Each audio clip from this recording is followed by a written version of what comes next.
and what are the causes of war, and where actually our world is heading towards. And this AIPF and NRCC is an organization that is concerned about the world, about humanity and the causes. And we not only discuss things, but we also try to make some change in the ongoing situations with our commitments, conventions, and with our awareness programs. So we have 3 speakers with us today, and one by one, everyone will begin. I need to talk. Jamindar will introduce that who is going to speak first. But yeah, Gauraji, in fact, we have discussed with Dr. Rajini Madam, and she will announce the program. She will also introduce. Now, Dr. Suresh Babu, a former ambassador, he also joined. So all speakers panel are present. So now you can hand over to President. Thank you, sir. Thank you. Thank you very much. Hello. Yes. Good afternoon, everybody. Today it's really a Zoom meeting that we have organized through AIPF and NRR Center and Visalandra, and we thought this is really a conflict and so many doubts and questions in so many friends' minds. So that's what we thought we'll have a good discussion. Actually, there will be our Sri Anil Rajamwale, who is the General Secretary of our All India Progressive Forum. He will initiate the discussion, and then followed by our Professor Jamindar, who is working in KVL. And then actually there is also our Dr. TV Suresh. He is a former ambassador, and he retired from Mongolia as ambassador, and he was working in eastern parts of the erstwhile Soviet Union, and he can give us also a good history. But that's what we want to know. First of all, what is the history and what are the circumstances led to the war, and then also what are the myths and facts. These are all the things we should know today. I think we will have a good discussion and we will clear our points, but still there is still war going on. Today is the 10th day, and let us hope that the war will be stopping. And we all never want a war in the world, but still we have to see the solutions, any solutions there, and the talks are going on, and still they are appealing for again re-thoughts, I think re-discussions. So let us start with Sri Anil Rajamwale, who will initiate the discussion. Thank you. Thank you all. Thanks to the organizers. Am I audible? I hope. Yes, yes. Okay. So this is a very important subject, and the organizers have done well to initiate and organize a discussion in order to clarify issues.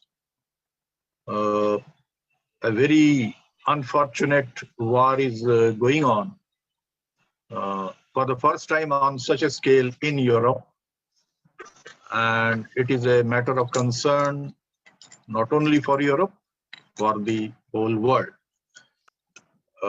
And nobody wants war, and we all wish that people in general and people of Europe in particular, of Russia, of Ukraine, of Eastern Europe are spared of this war. It comes to a close immediately. That is what we all wish, and any contentious issues be discussed and through dialogue. And now these 3 organizations, AIPF, NRRC, and Visalandra TV, they are all organizations which try to go deeper into the question. And our endeavor is to understand without subjectivism, with objective approach, to understand the root causes, reasons, and the nature of developments and events, and if possible, to suggest solutions. Particularly, we try to locate the new trends that are happening, new events that are happening. Now, the very first question that comes to our mind is, what is the reason for Ukraine-Russia conflict or the present war that is going on? Now, they have long history. Each of these problems, these countries, issues have their own history, which we should study in future. And only then we will be able to have some idea of, some real idea of the nature of conflict. There are nowadays in the media, there is every chance of presenting wrong facts or distorting facts or virtual facts and so on and so forth. Through all this, how do we make an image, correct image or idea of the whole thing? That is a big issue for all of us. After the collapse of the Soviet Union and East European socialist regimes, the NATO and US got a golden opportunity to expand into Eastern Europe. As is well known, NATO has a very strong presence and big bases in the Western Europe. Now, after early 90s, the NATO got an opportunity to establish fresh bases in some of the East European countries. And that has increased the threat to Europe in general and to Russia in particular. And therefore, Russia is justifiably concerned about its own security. And we all progressive-minded democratic people, we want that any kind of military bases, whether NATO or former Warsaw Pact or any other, should be abolished or should be disbanded. Now, as a result and in reply, Russia has been building itself up as a new power. It is justifiably concerned and it has strengthened its military security, political, economic, and other kinds of security. That is natural, and for a long time, it acted as, and it continues to act as a deterrent. Many people, many countries in the world, in the Middle East, in Asia, elsewhere, they wish that Russia acts as a deterrent to the West and does something for them, as for example in Syria and other countries. And Russia has, on some occasions, acted as deterrent. At the same time, lately, Russia displays tendencies to emerge as a big power on its own, not necessarily connected with the threat from NATO. Excuse me. That of course is there. Excuse me, may I request all, please go into mute mode, please. There is some disturbances coming. I request all participants to be in mute. Hello, Jamidar sir. Host can mute everybody. Host can mute all. Except the speaker. I request except the speaker. Durga Prasad garu. Yeah. Andarni mute cheyandi. Mute chesi speaker nokka tappa migitha mute cheyandi. Okay, sir. Okay. Okay, technical issues. So, what are the reasons for recent war, and what is its history? Now, there is a power shift within Russia in the last 3 decades. It has taken a path of development where there is an emergence of a capitalist and financial oligarchy. The number of billionaires are increasing, and it is a strange kind of capitalism. It has got the wealth of USSR and Eastern Europe in heritage, and it has developed its own big power interest step by step. So not only as a deterrent, but its own interest as an oligarchic financial capitalist state. Its capitalism is of a different kind, of a strange kind. We have to analyze that. I'm not going into that. But there is no doubt that in China also, Russia as well as China, the number of billionaires are increasing very rapidly, and they are increasingly influencing the policies of the state and the government and parties and so on and so forth. This is one very big, major reason for the present conflict. Justifiably in some parts, unjustifiably in some other aspects. Secondly, certain geopolitical realities have to be taken into account. Certain geo-economic realities have to be taken into account. What are they? Ukraine is a very important country economically as well as politically. It has huge deposits of coal, particularly in the famous Donbass region. Donbass was once a very important subject of Soviet literature. It has a crisscross of oil pipelines. It is one of the largest producer of wheat in the world, and it has borders with a large number of countries. Now, in such a situation, Russia feels that it should have access to the Mediterranean through the Black Sea, and therefore it needs an opening to the Dardanelles and Bosphorus Straits. Therefore, it is coming into conflict with Turkey, and that conflict is growing. So, Russia as a power, as a country, as a military might, wants an access. Russia has not only developed industrially, it has developed militarily, and its military might is also got in succession from the Soviet era. Therefore, Ukraine is very important from many points of view, both for NATO US axis and for the Russians. For the Russians, I feel initially it was defensive, but now they feel that they can afford to be offensive. So there is a subtle change in the in the role and nature of the Russian power.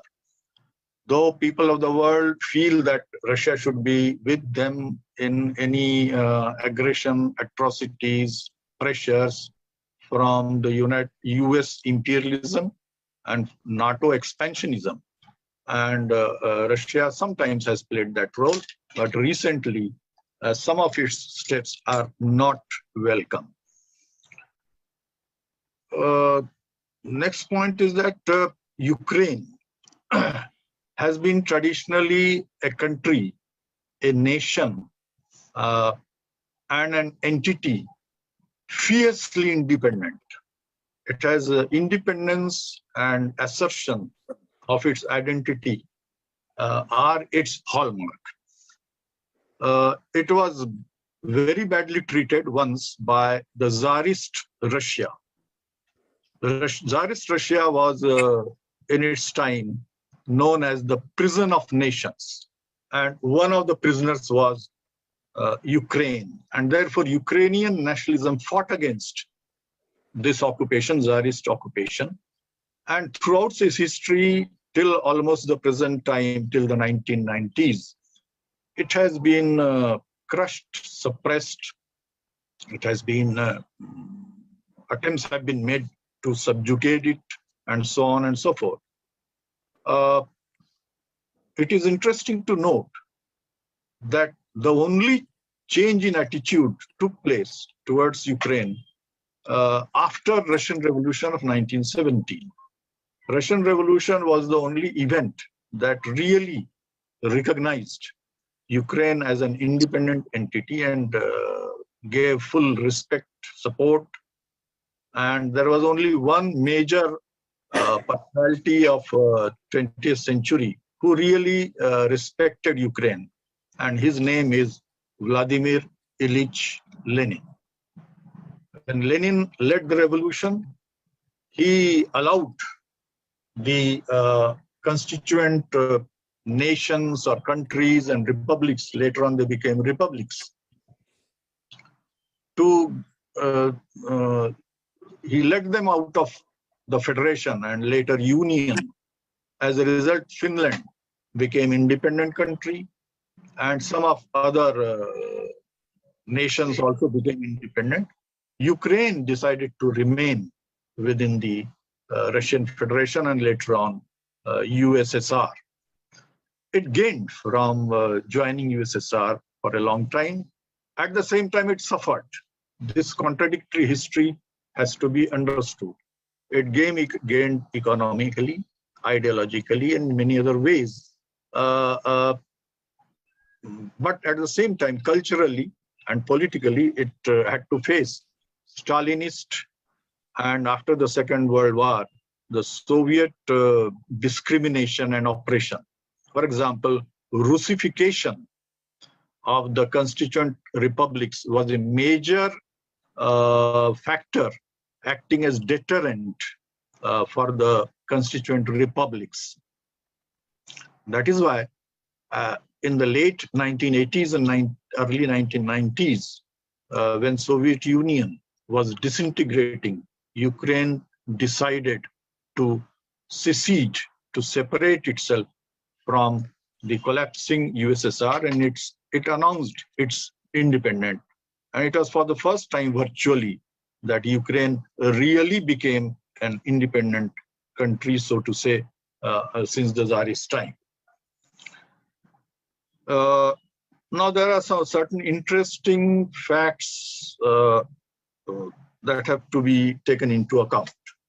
As soon as Soviet Union collapsed and Ukraine became independent, the Western countries decided that Ukraine was a key to their strategic objectives.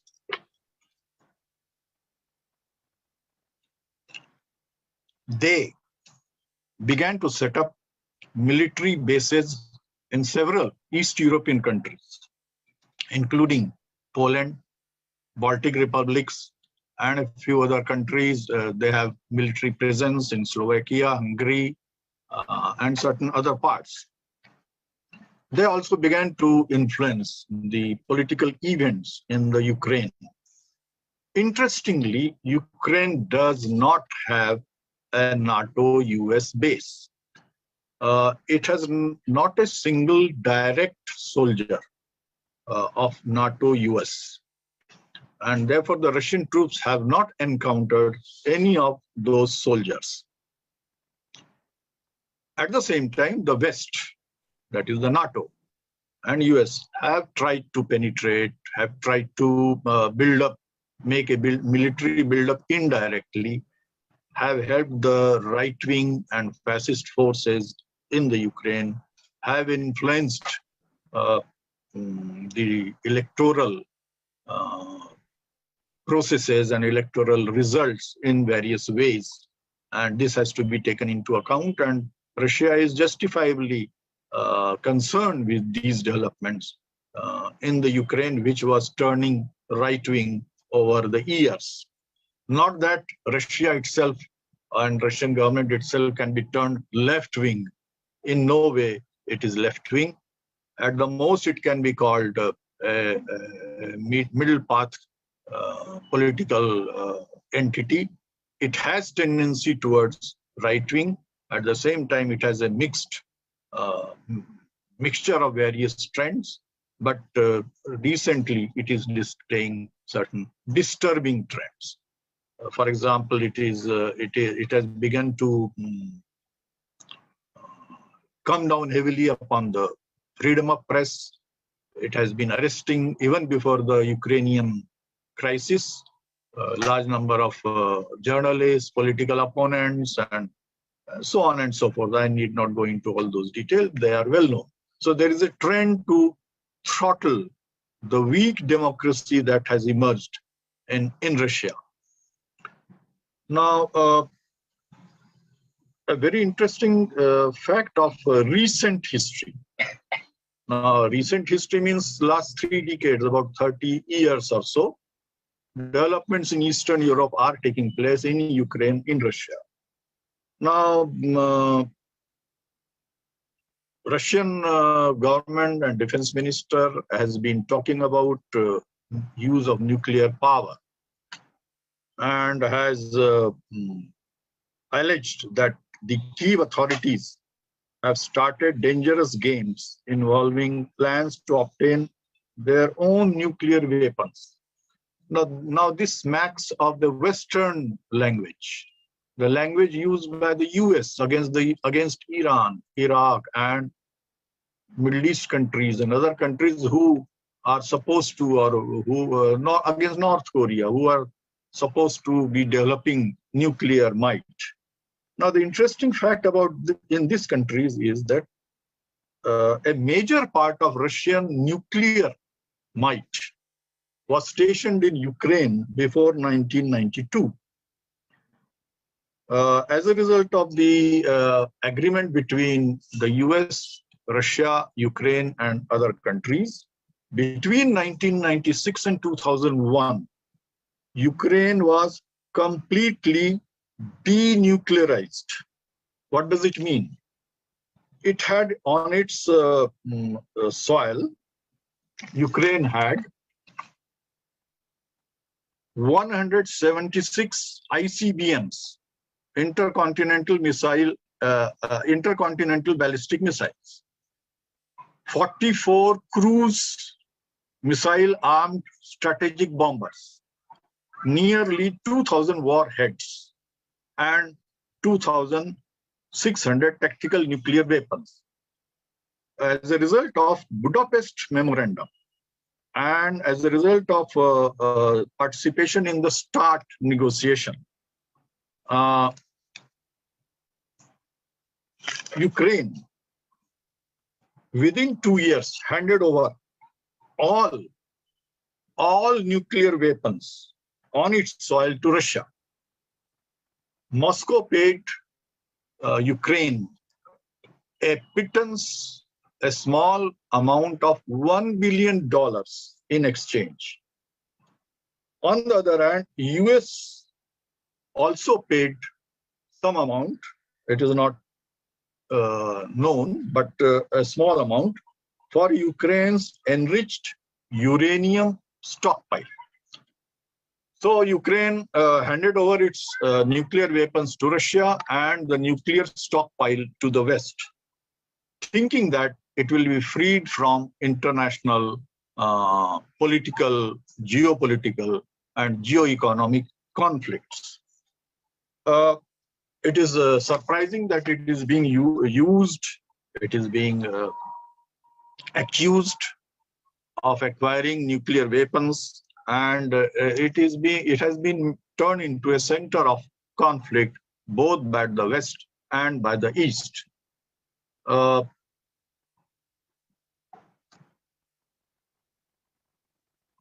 In 2014, in 1992, Lisbon Protocol took place. And soon after, what is known as Budapest Agreement. Under Budapest Agreement, the US, Russia, and other countries, other big powers like UK, promised Ukraine that it will not be invaded, its sovereignty will not be violated in any way. They guaranteed. And if at all any situation arises of having to enter Ukraine militarily and politically, it will be done in accordance with the UN Charter. This UN Charter is very important. Charter of United Nations, it is known as. to maintain the international balance of forces and international relations at diplomatic level and at avoiding military conflicts, as it was done in the case of Iraq, when UN was given the charge of investigating the presence or absence of WMDs in Iraq and to take measures for military or otherwise actions. But the US did not wait for that, and it invaded Iraq in a big way. Unfortunately, Ukraine is also facing somewhat similar situation today. There is a Minsk agreement of two types, Minsk, known as Minsk I and Minsk II. So Budapest document, Portugal Protocol, Minsk I, Minsk II, and so on, all they guarantee independence, guarantee the respect of sovereignty and independence of Ukraine.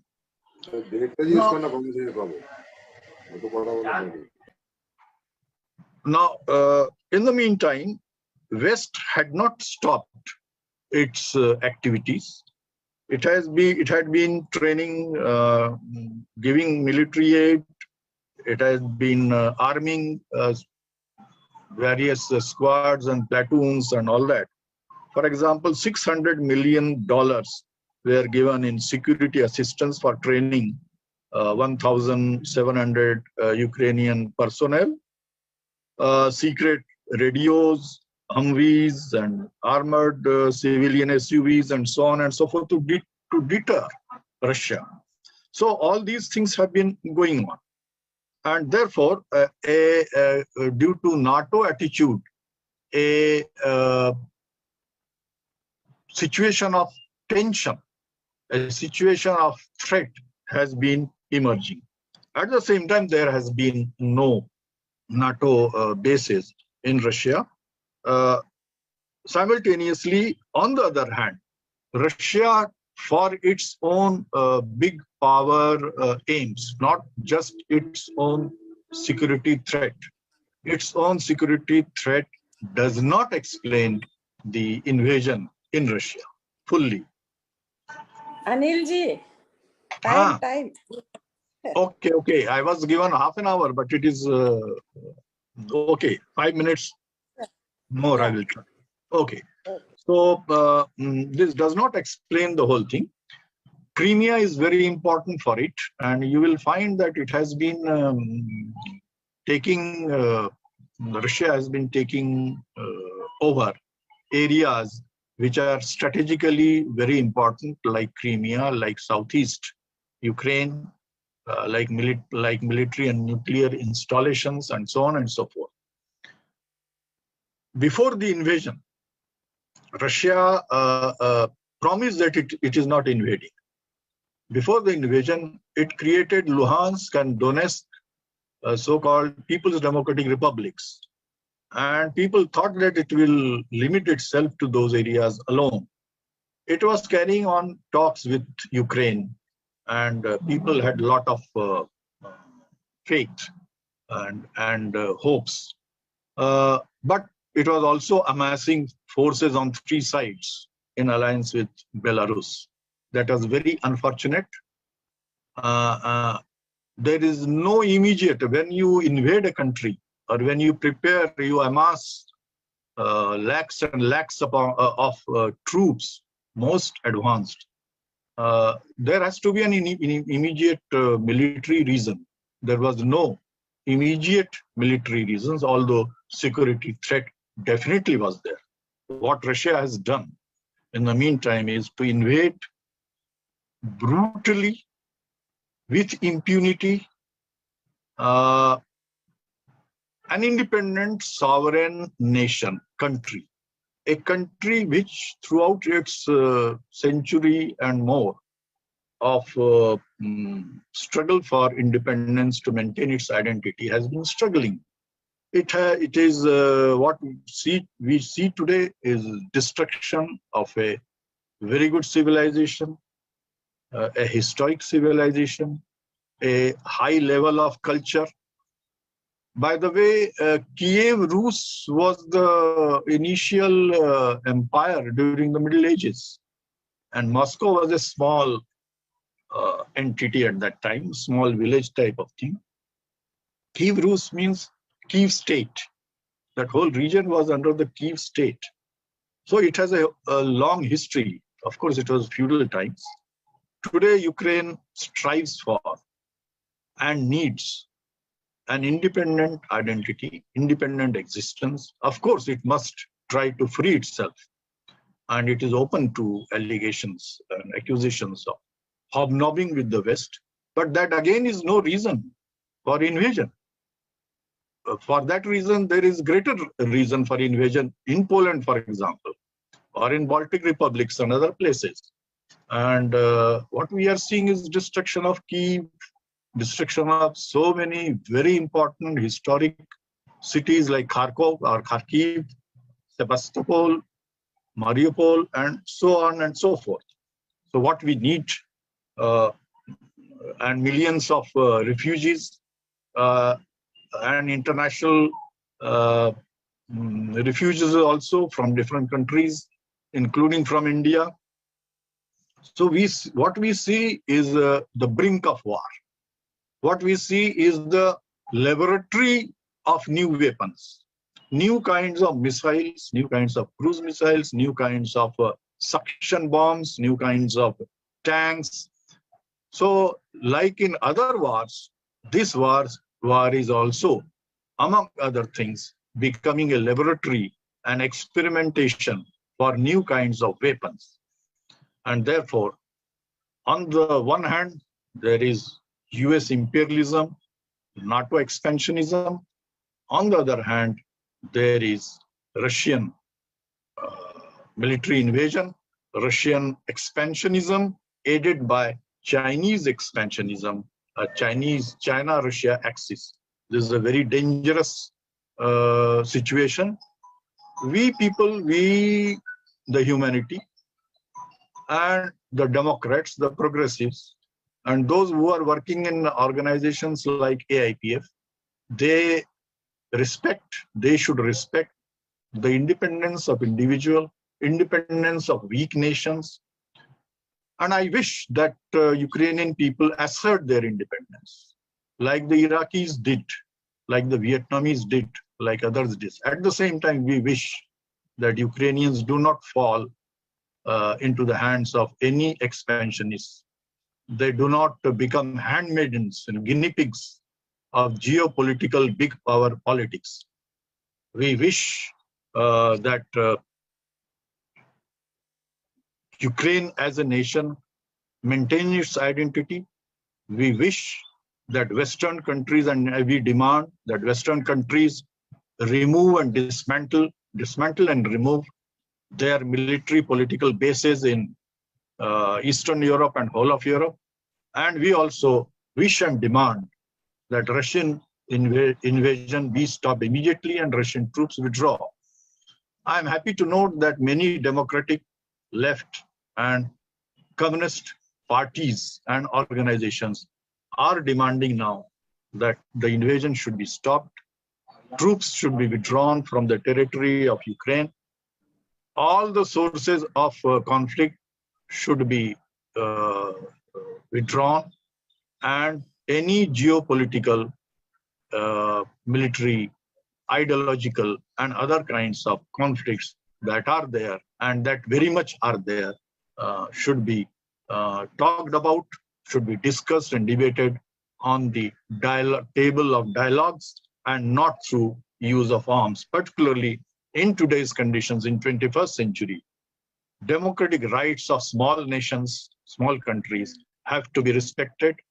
I wish Ukrainian people their independence, their success in maintaining their identity, independence, and sovereignty of identity. Thank you very much with these words. Thank you. Thank you very much, Anilji. You have given a very elaborative and narrating history and the situation. And let us see the other speakers also, what they will also give their opinions, and we will have a good discussion. Thank you very much. And I invite now, I think Dr. T.V. Suresh is there. I invite Dr. T.V. Suresh to give his opinions.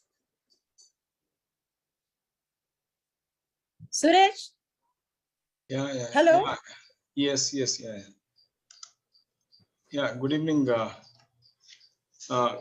evening, all our friends and esteemed invitees to today's this evening's our interaction. Excuse me, Suresh. One second. Dr. Ravindra Gujula is also there from Germany. I invite him here to the discussion. After our speakers, we may give him also 5 minutes to give his opinion. Yeah, continue. Thank you. Yeah, should I continue or should we allow Dr. Ravi? Continue. Yeah, okay. So, yeah, once again, good evening to all of you. And in fact, I also, I heard Dr. Anil Rajamare, his overview of the entire, Ukrainian-Russian conflict, which is now, which has entered into the 9th or 10th day. Yeah, in fact, at the very outset, I must, in fact, share his view that, yes, war or military operations or military action is not the solution of any political issues or even geopolitical issues in the world. And of course, war leads, I mean, needless to mention that war leads to sufferings, war leads to destruction, war leads to destruction of property, and also war leads to many other negative trends across the regions and beyond them. Having said that, we should try, and in fact, I started my career in one of the important ports of Odessa, which is right now in Ukraine, and which is the gateway into the Black Sea, looking at Turkey, which is a NATO member. I served there, in fact, at the most difficult years, soon after the breakup of USSR in 92, 93, 94, I was there in Odessa. And I had seen, at that time, of course, I experienced the sentiments of the local population, that is Odessa, because Odessaites are different than Ukrainian. Kiev Ukrainians are in Eastern Ukrainians are in the Western Ukrainians. Over there, I found that time, of course, the big empire, the USSR, was crumbled, and the crisis, the country, ran into a crisis.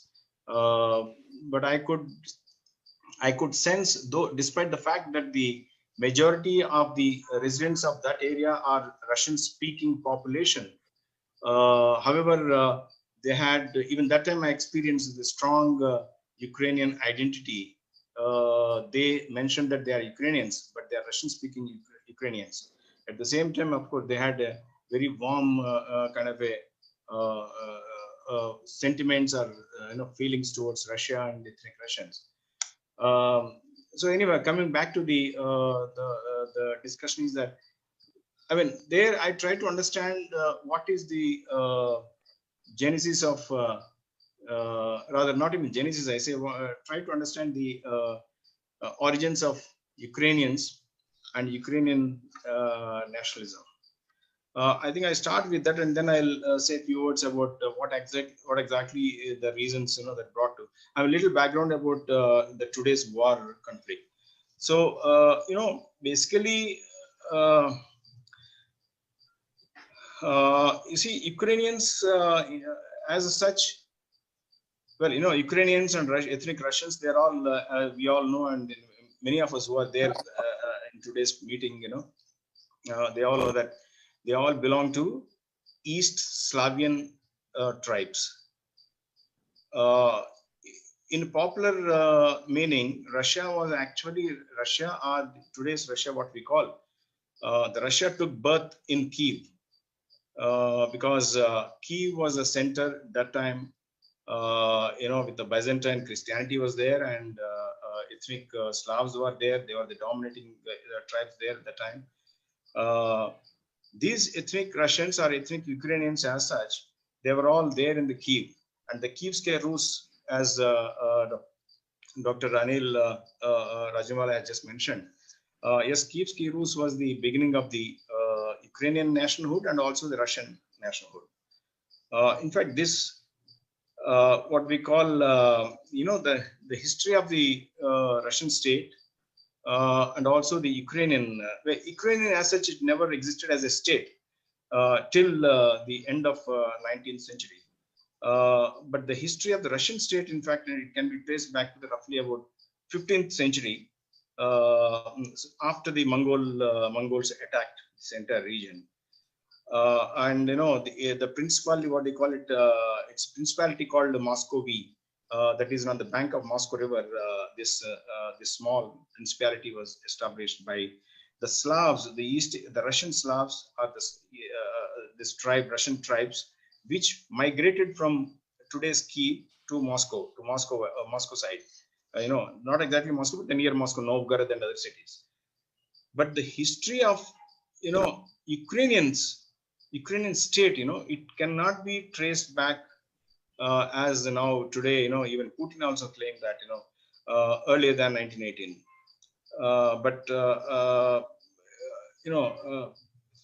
Ukrainians, because the Ukrainian tribes mostly, they were identified as peasants. I mean, those who are into agriculture, and also what do you call it? They were into any other sectors which are related to agriculture. They were never warriors.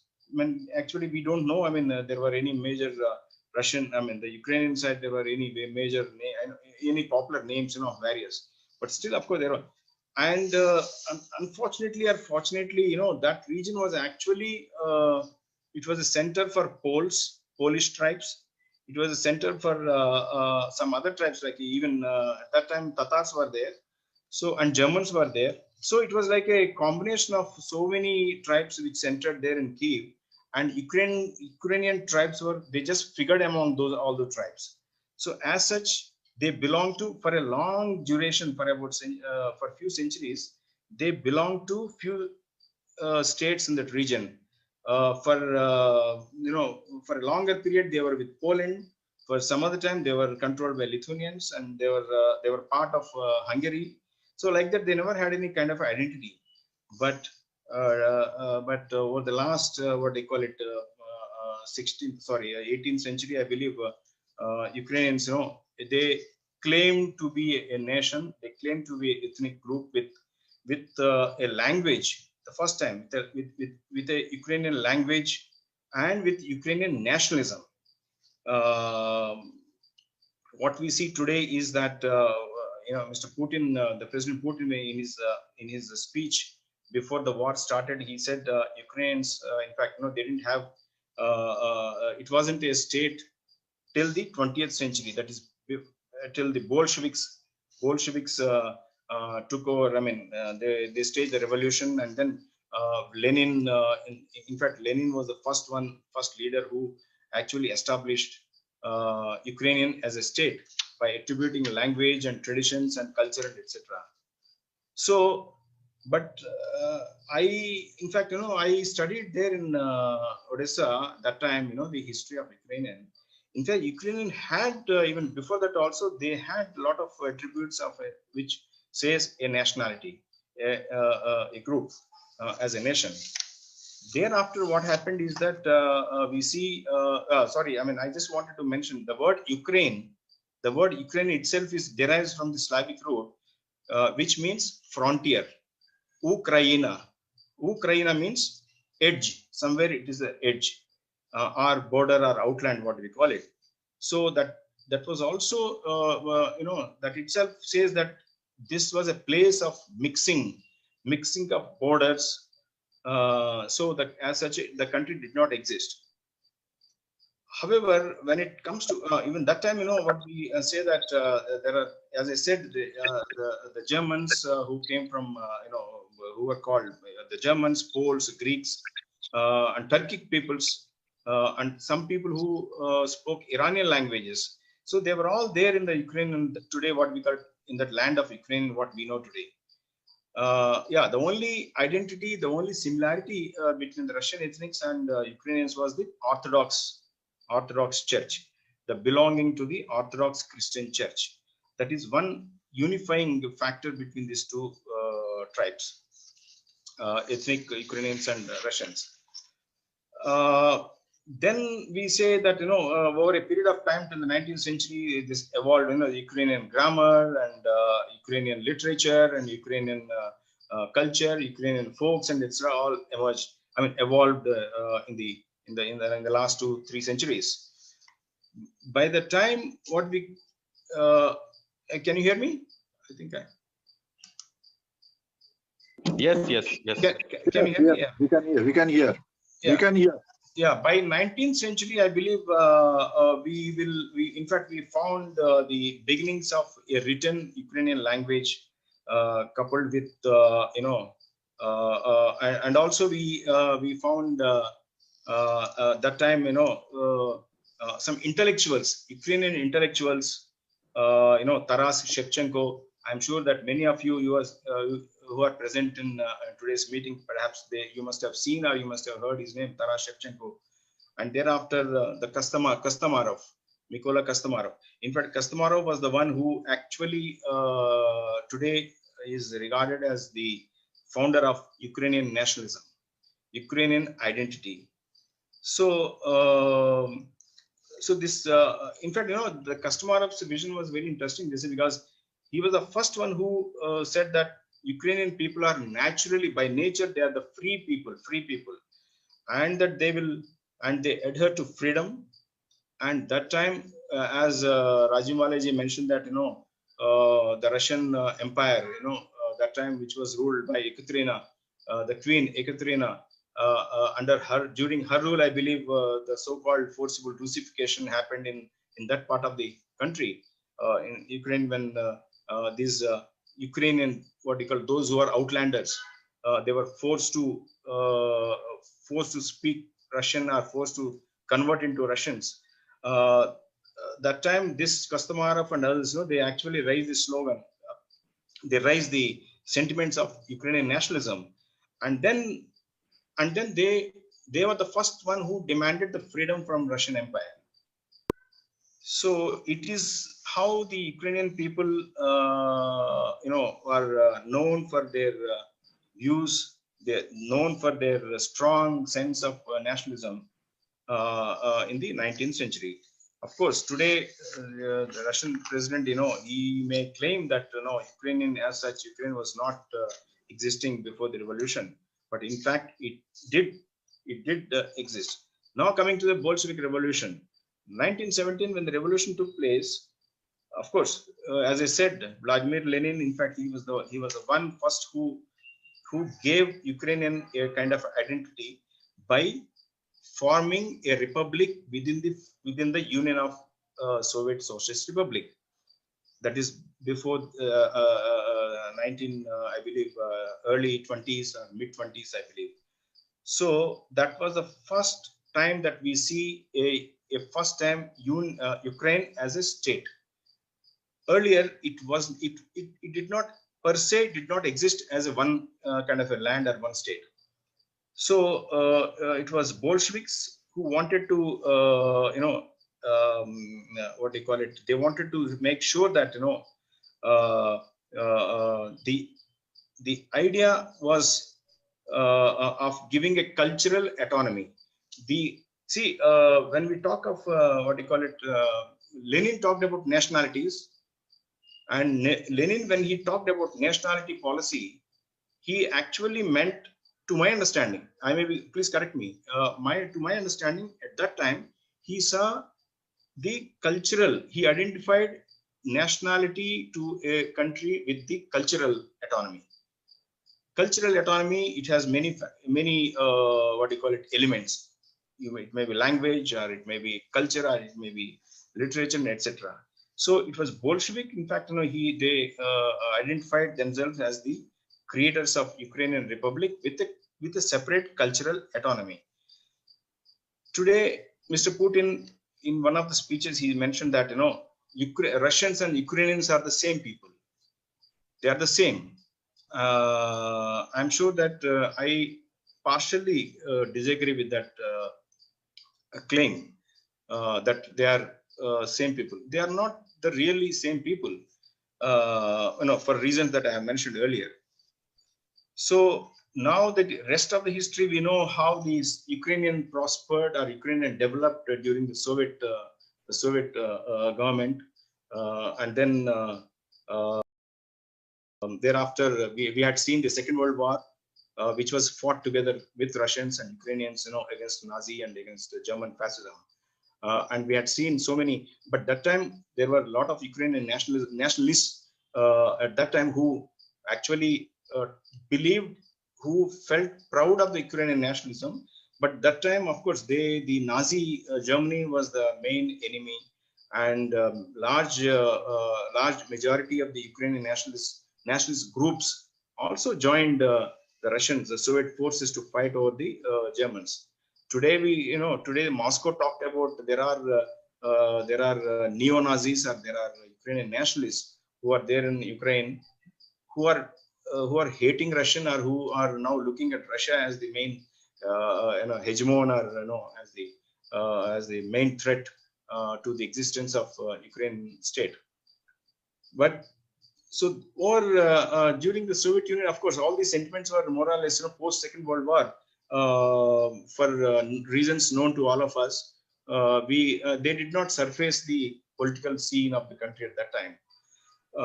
But then came the perestroika and glasnost. Because I'm just switching over quickly a few words about the little background about what actually triggered today's war, and I will stop at the 90s, because I'm sure that after 90s what happened everyone knows, and I'm sure that Professor Jamindar and Rajimwala and many other distinguished people who are present here, they will share their views and other things. But I'll just say a few words and then finish. Now we remember the modern history, the Soviet history, and the relations between the Soviet Union and the USA, and we remember the confrontation between the NATO and the Warsaw Pact countries, and we remember the main what do you call it, contradictions, or the main frictions between the NATO and Warsaw Pact. In late 80s, I'm sure Dr. Ravindra Gujula is, I believe, is also on the is among our participants of today's evening, because he's in Germany. He remembers well. In late 80s, when as Rajimwala mentioned that when the Soviet Union, the Gorbachev negotiated new arms treaty, nuclear arms reduction treaty with the Americans, precisely, and also NATO. That time, President, I think President George Bush Senior, I think, was there, and what do you call State Secretary James Baker, I think, was there, and also in Germany there was Genscher, if I remember. So they were all there at that time. That time, before accepting before signing these treaties, Mr. Gorbachev, that time I remember Gorbachev asked the NATO and US what guarantees, when they said that they wanted to unify Germany, East Germany and West Germany, and when they talked about German unification, then Gorbachev sought some kind of a guarantees, some kind of a legal guarantees from the NATO and from USA. Okay, I mean, we allow Germany to join the mainland, the West Germany, or the main, and then what we get in return? Can you guarantee that? Can you guarantee the security of the Soviet Union? not Russia, but Soviet Union. Of course, that time it was a gentleman. They said it was a gentleman agreement. It was not a signed agreement. They said, of course, they assured that there won't be any expansion of NATO towards the Soviet Union. Of course, then thereafter, Soviet Union fell, and then the real reason, the real factors of today's crisis had the seeds were sown that time in the late 80s. Though earlier there were only cultural contradictions between the Ukrainians and Russians, but the geopolitical and also the strategic differences appeared only in the late 80s after the German unification. And then came 90s, early 90s, the Soviet Union fell, and thereafter, I mean, this problem of expansion of NATO continued. And we know the Clinton's bombing of Yugoslavia, Clinton bombing of Serbia, and creation of Kosovo, and etc. We all know. So the early 90s were, of course, the disturbed 90s for Russia and for the entire former USSR when the republics fell apart, including Ukraine. And Ukraine fell apart with nuclear weapons and nuclear warheads and etc. ICBMs, etc.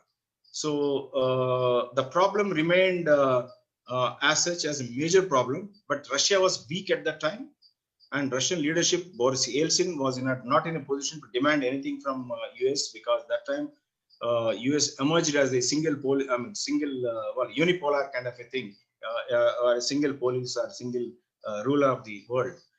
So then came Putin. I think I stop here. What happened after Putin, I think everyone knows. I'm sure Mr. Jamindar will continue with Putin's NATO and contradiction between the Russia and NATO and USA, which led to what today we see the most dangerous war in Europe, which might, if not stopped, it might even I don't know, it might spread further. I don't know which turn it will take. It is very difficult to predict at this stage. Thank you very much. Thank you, Dr. Suresh. Really, you have given that early history also, that which we of Ukraine, and really a detailed history and then comments. Thank you very much once again. And I invite now Dr. Professor Jamindar to give his opinion. Jamindar. Hello? Jamindar. Yeah. Yes. Yeah. Thank you very much, Dr. Rajnaka. After hearing Anil Rajambalaji's speech and Dr. Suresh's speech, I'm very little afraid to give my presentation. Anyhow, I shall try to give some small slide presentation. Before that, I want to greet everyone participated here. Very senior most persons are here. Ashwani Bakshi and everybody. Once again, for all of participants, my heartful namaskar to everybody. Just let me explain in a it may take maximum 10 to 15 minutes. Yeah, let me share some slides here.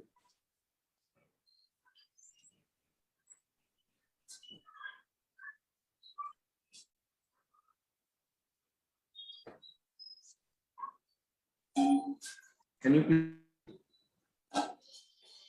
please see my shot? Yeah, we are able to see. Yeah.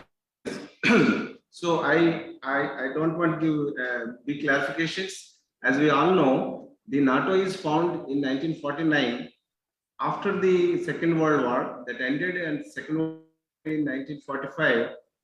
The Reichstag conquered by Red Army in May 8, 1945. So to prevent the Soviet Union and the Eastern Europe socialist countries, the NATO is founded in 1945. The beginning states are the Russia, these North American countries, and these Belgium, Denmark, France, and these countries now. So that is the starting of the NATO. Please note, at that time there is no military pact. It is purely military pact, NATO.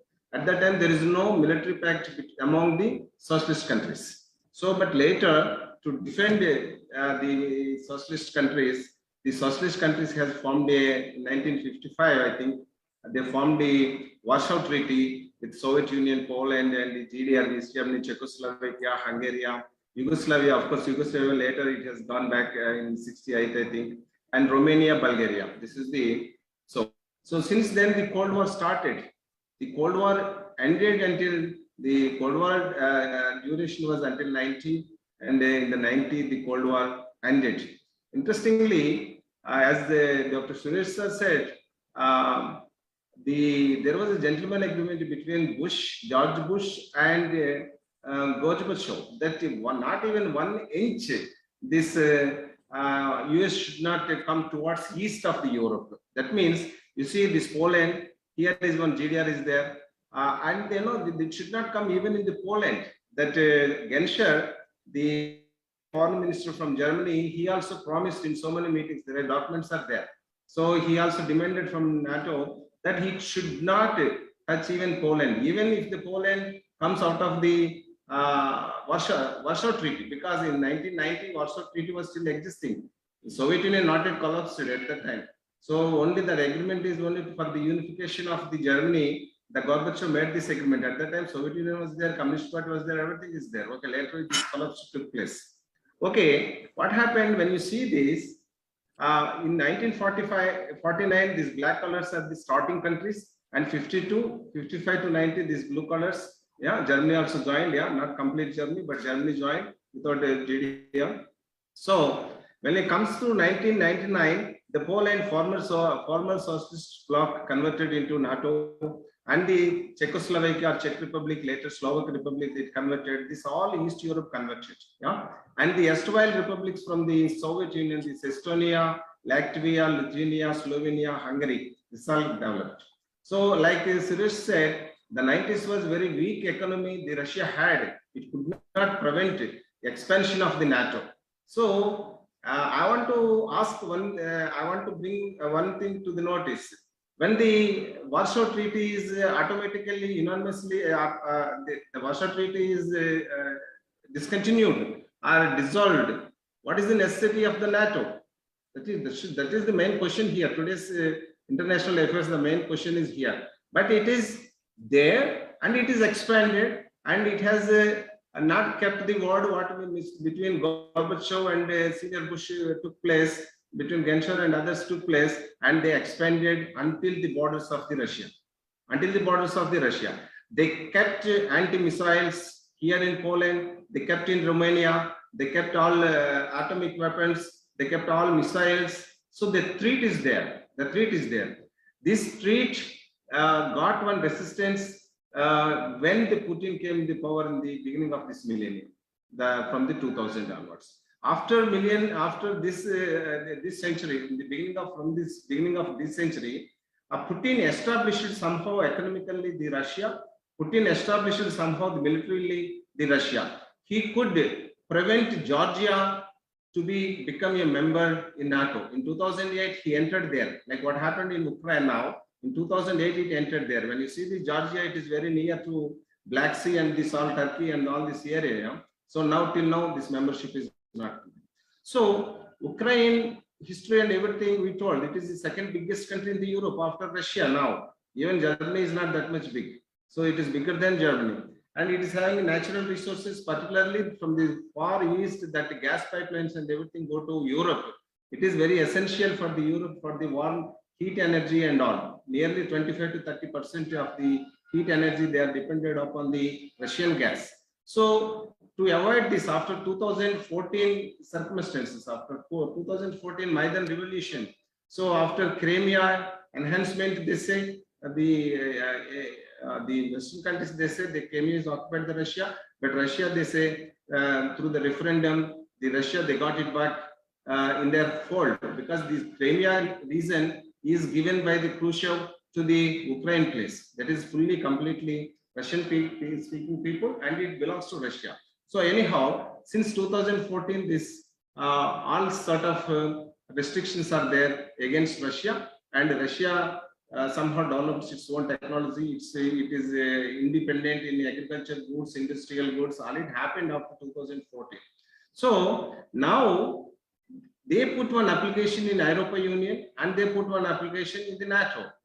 2018 Constitution of the Ukraine allows them to join in the NATO. So they want to allow to join in the European Union. So you see, interestingly, as Anil Razimwalaji said, the Russian troops were here. Nearly 100,000 Russian troops were here, and also in the Belarusia, the Russian troops were here. It is nobody said it is not, but purposely knowing the aim of the NATO is to bring Ukraine as a NATO member and to install the NATO troops there and to put atom weapons there and completely militarize this Ukraine area. That everyone knows. So there were so many diplomatic attacks.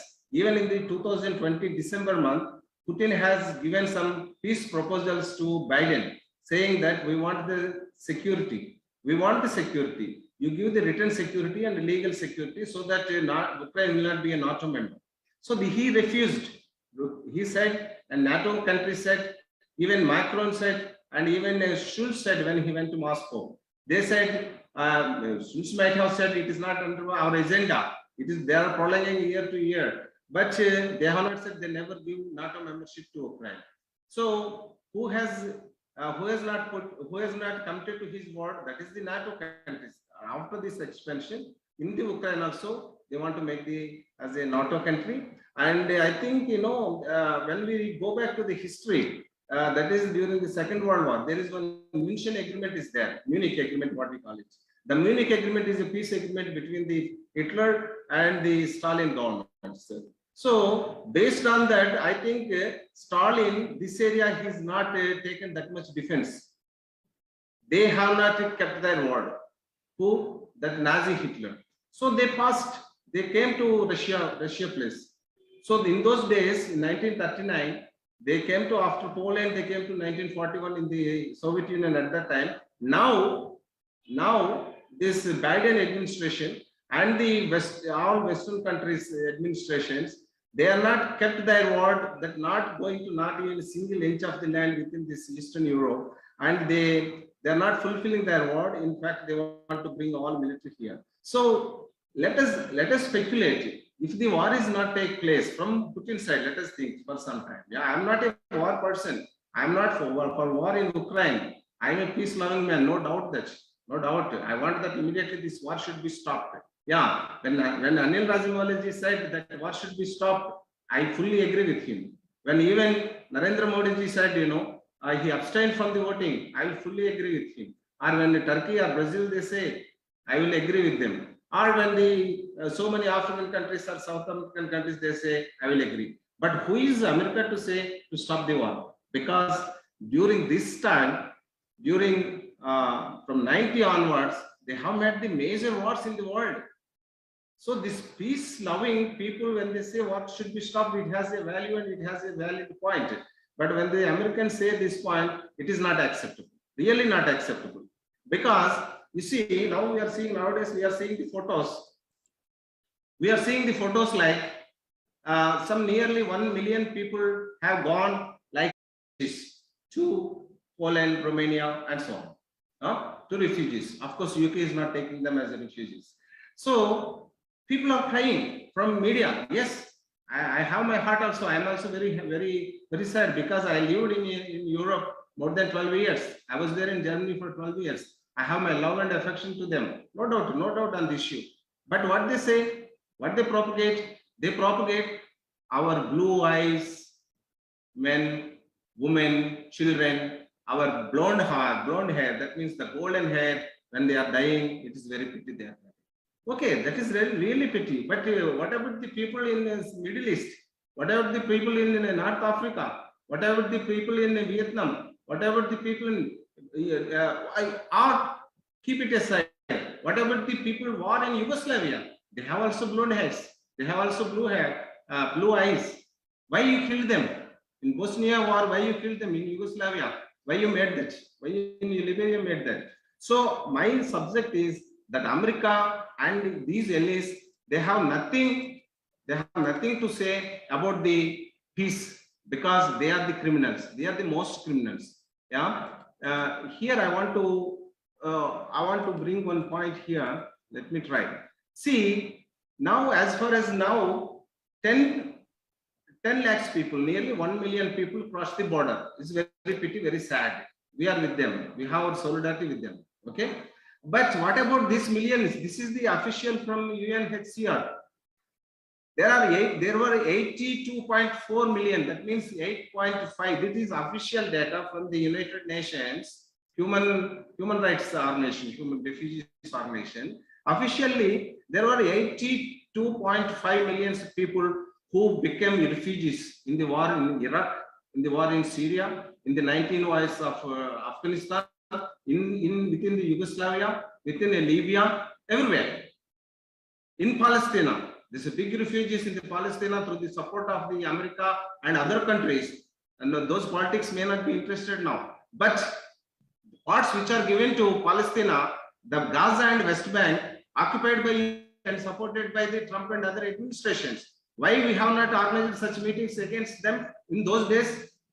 In 2 years back, 3 years back, when Trump is recognized Jerusalem as the capital and he put his embassy in the Jerusalem, why we have not opposed in such way? Maybe we have given press statements and all, but why we have not come to that this much of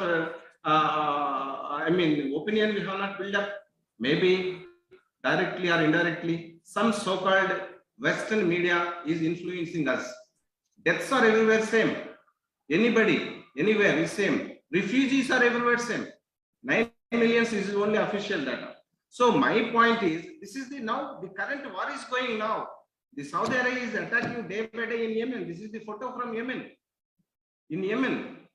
So in Yemen, children, this position of the child position in Yemen, this is the photo just I took in the afternoon. Are they not people? Why don't we ask that war should be stopped in Yemen? Why don't we ask that war should be stopped in Syria? So thinking all these points, peace we can demand. Of course, we can demand as Indians because we never occupied any country. Peace we can demand. Peace we all people who attended we can demand. But I say the NATO has no right to demand, because when you see this, there wars in the last years, the Americans today in above 600 bases they have in the IT country. See, these are the major wars what they are doing. What they have done, the Americans, these are the major wars what they are doing. Every war is undertaken by either NATO or its countries. Either NATO or its countries. In Afghanistan, everywhere. So, I want to show one current slide.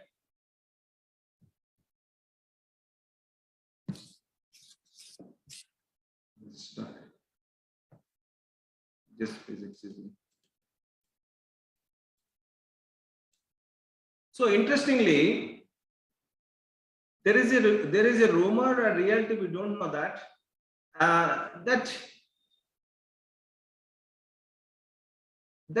this president has he flee to Poland. We don't know whether he is there or not. And one German MP says, really in the German MP, of course she belongs to AFD, Alternative for Germany.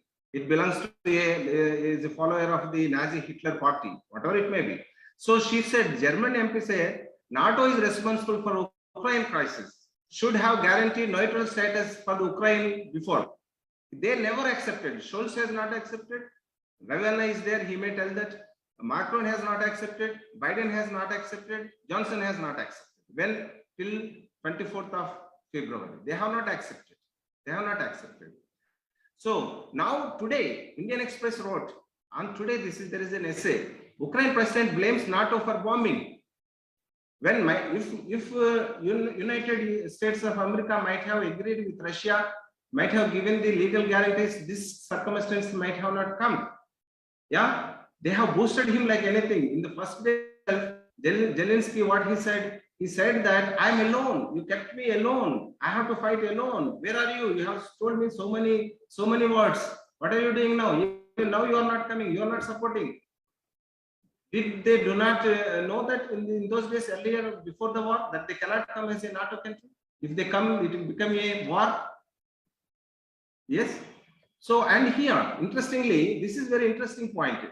German Chancellor Scholz hails NATO's decision. See their hidden agenda. This is official, what I am showing now. German Chancellor Scholz hails NATO's decision not to accept Ukraine into the bloc as correct. They have not accepted last year Ukraine not to include in the NATO. It was there in their secret agenda. That he is given in an interview to the Bild Zeitung, the Bild newspaper. He is given an interview, and yesterday this came. So that means when Scholz visited to Germany, he knows that they won't give membership to Ukraine. Then why they have not given legal guarantees to the Russia? Why they have provoked to Russia? Why they have harmed the Ukraine? Why the poor people or the innocent people have to die now? Who is the reason? Who are the cause? And also they said, one more point also he said, Mr. Scholz, Mr. Scholz also said that Georgia also will not be given. Officially they said. If that is the problem, they might have told 2 weeks back to Putin that, we will not give, we will give that status of independent status or pact-free status. So my point is that, and of course here this US exists from the anti-missile treaties. The NATO expand, the treaty between Russia and the United States, that is dissolved. The Trump has dissolved that, Biden has supported it. And NATO is expanded. And other side, there is no Warsaw Treaty. And what is the necessary of the NATO existing to be a military what we say, military pact? Yeah. So now this I propose that we condemn the war. We want peace in Ukraine.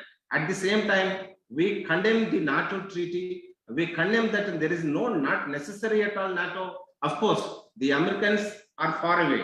They are in America, far away from Europe. So they want to put the gun on the shoulders of the Germans, on the shoulders of the Ukraine people, on the shoulders of the French people, Belgium people, and so on. They want to shoot each other. And now what he will do that? He will sell the weapons.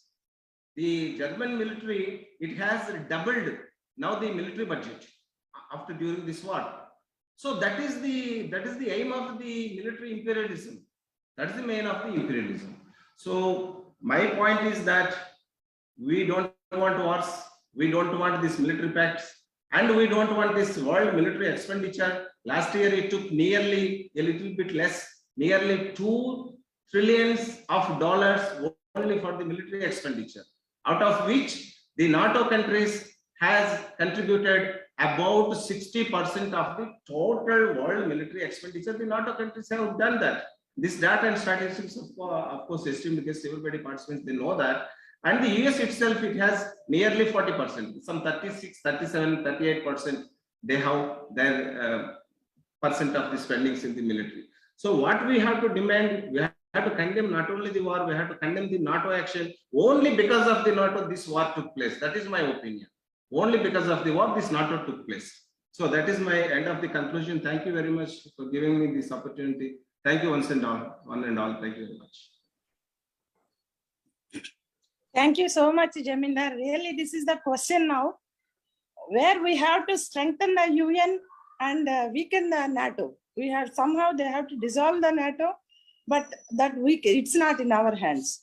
When we have seen the wars, as students, we have seen that the Iraq students or Syrian students or Palestinian medical students, I'm saying, how much disaster it was there to build again the health system and all. It is really sad to have the war anywhere in the world. Again, thank you so much. And I think our Dr. Purnachandra Rao Garu and Gaurav, can we have discussion half an hour and then have our other participants like Survaram Kapil and Dr. Ravindra Gujula are there. If you think that we will have their presentation also and then go to discussion, we will. Let us ask Ravindra to speak, and then we'll have discussion. Yeah, but then it should. Kapil also. But it should be kept. Brief. Brief. Correct. Yeah, yeah. Dr. Ravindra? Dr. Ravindra? Hi, Hi, hi. I'm Dr. hearing you, Rajani. Ravindra studied in Germany and he was also a mayor there. And now he is also very active politician in Germany. I welcome him, please. Okay, thank you very much, Rajani. It was an interesting discussion so far, hearing the past of existence of Ukraine and Russia and how NATO started its history. The subject is for me entirely different thing. I will start from today. Today, where more than 1.5 million people are immigrating out of country, and lot of bombs were thrown. Yesterday, maybe you have seen bombs were thrown on the nuclear power plants. If this thing goes on like this, then Suresh said he can't imagine where it ends. We can imagine. We know how the World War started, how they ended. If a World War ends, means that is end of our total existence here. So to stop this, first of all, we have to stop the war. Only through talks and through diplomacy we can solve the problem. All other things, nothing happened. But there are two things which I want to say. NATO never had an agreement with Russia not to expand. Second thing, there are gentlemen talks, shaken talks. Second thing, when several countries applied for their membership in NATO, it was not that they were compelled to do it, but they were of the opinion that they are not safe on the Russia side, even Poland like that. But at the same time, there was a clear talk since 3 years that Ukraine will never get a membership in the NATO. See, if you ask me, I am of the same ideology like most of you sitting there in discussing. But I am thinking in a particular way that NATO, we can demand whatever we do. NATO can only dismantled when all the country members, they agree there is no opponents, there is no danger of war, and then they can withdraw their membership or dissolve the thing. But it is not going to happen, just we are going to demand this thing. The second thing is America's aggression. Yes, no doubt. I was one of you in 1970s when we demonstrated in Hyderabad against Vietnam War and threw stones on the American consulate and American embassy, not embassy, sorry, American library in Hyderabad where I was arrested. We know these things. But the subject for me today is, if we don't stop the war immediately, then some things happen which we can't take the response for this thing. See, suddenly, even Germany said we will never supply weapons and so on. They have started since 2 days to supply weapons even there. Their reason is we can't just look, keep our hands like that if people are being killed. In Russia, in the newspapers, in the videos or in the news, you are not allowed to take the word war. It is always said it is a military operation for the safety of Russians. It is so. And the people who demonstrate against this war in Moscow and in different other cities, they were arrested. And there were news television centers which try to give a real impact on this war or give the real statements. They were destroyed. The subject for me is, this is absolutely an internal matter of Russia. But what is an external matter which strikes all of us? That is the war going on. So actually my request is, we can have several opinions where what happened in 1945, what happened in 1886, and how the Ukraine, all these things they have their points, but their elements. But the main thing today is, we can only pass a resolution to say to stop the war and to come back to the table for discussions and give a chance for a diplomacy.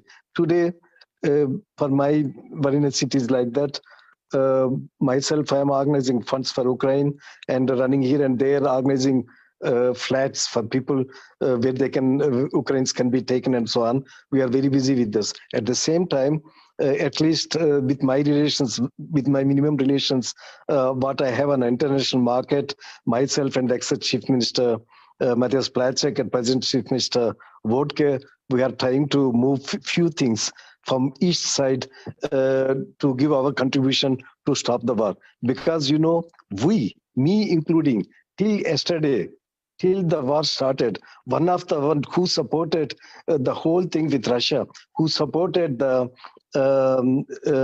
gas supply to Europe. Actually, most of the states in Germany, they are opposed because we'll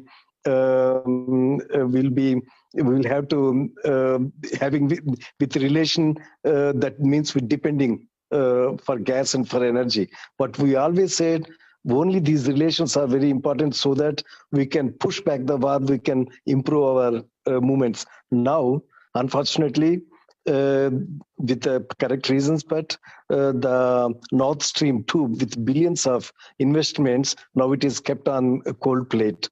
What I want to say is, try our level best to stop this war. All other discussions are later. If Jamindar says NATO, to stop the NATO, yes, of course, why not? I'm never a supporter of NATO. Stop NATO. That I was always saying, why, if we have no enemy, why you need a defense? Yeah, if you have a defense, that means either you want to offend or you have an enemy. Only making Russia as enemy, it is not enough for this. That's why I don't want to go into details, nor history, nor any other thing.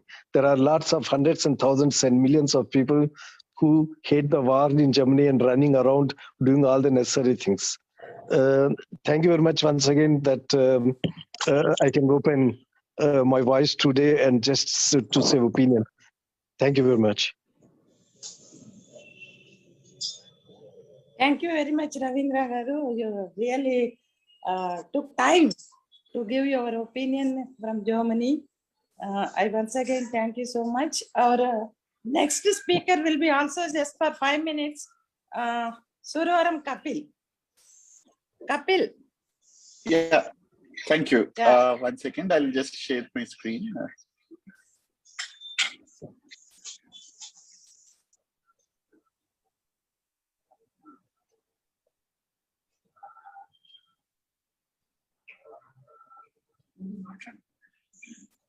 I hope you can see my screen. Everybody. Yes, yes.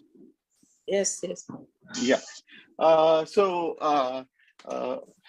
I'm just very briefly going to touch upon not on the war perspective or the what led to the war, because the experts have already seniors have spoken so much about that in detail, but about how public opinion is created on that and who is primarily benefiting financially from it, kind of thing.